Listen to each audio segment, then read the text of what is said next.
සුබ දවසක් වේවා ඔබට.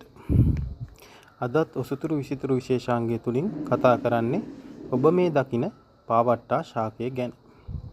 ලංකාවේ විවිධ පළාත්වල ආඩතෝඩ, වං ඇපල, අගල් ආධාර කියන නම් වලින් හඳුන්වන්නේ මේ ශාකයම තමයි.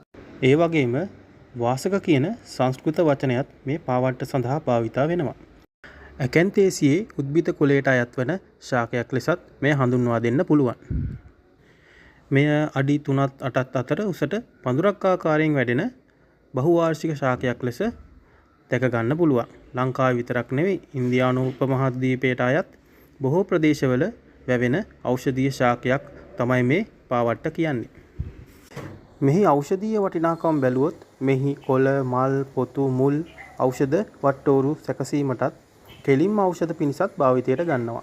ඒ වගේම ශරීරයේ අභ්‍යන්තර හා බාහිරව රෝග සඳහා ඖෂධ පිණිස ලබා දෙනවා. පාවට්ටා කුෂ්ඨ සහ විෂ බීජ නසන, හෘදයට හිතකර, රුධිරය පිරිසිදු කරන, සෙම පහ කරන, ශ්වසනය පහසු කරවන ආදී ගුණ රැසකින් යුක්ත වෙනවා.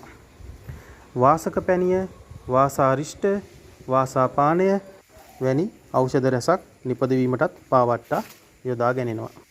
පෙනහළු ආශ්‍රිත රෝග, අතිසාරය, හෘද රෝග, පණු රෝග, චර්ම රෝග, අංශභාගය, කැස්ස, ඇදුම, පිත් රෝග, ආතරයිටිස්, මුත්‍ර රෝග ආදී බොහෝමයක් රෝග සඳහා ඖෂධ සැකසීම පිණිස පාවට්ටා භාවිතා කරනවා.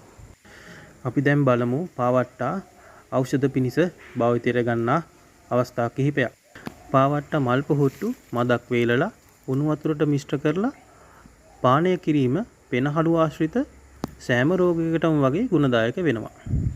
සන්ධි ඉදිමුම් සඳහා පාවට්ටා කොළවලින් තැවීම සිදු කරනවා.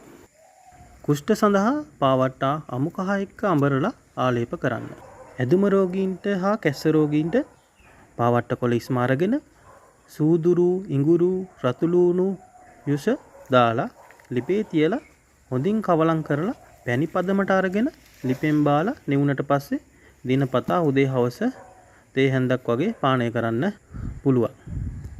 පාවට්ට කෂාය මී පැණි සමග බීම සාමාන්‍ය කැස්සට ගුණදායක වෙනවා. පාවට්ට කොළ උතා ඖෂධීය දුම් වැටියක් විදියටත් භාවිතා කරනවා. මෙය ඇදුම, කැස්ස රෝගීන්ට ගුණදායක බව පැවසෙනවා. ශාකපත්‍ර වියලා තේ පානයක් විදියටත් සකසා ගන්න පුළුවන්. තැම්බුම්, මැල්ලුම්, පත්තු, ඉසකුඩිච්චි ඖෂධ වට්ටෝරු සඳහාත් පාවට්ට යොදා ගන්නවා. මේ ආදී ලෙස විවිධ ඖෂධ වට්ටෝරු සඳහා පාවට්ටා විවිධ රෝග සඳහා යොදා ගැනෙනවා.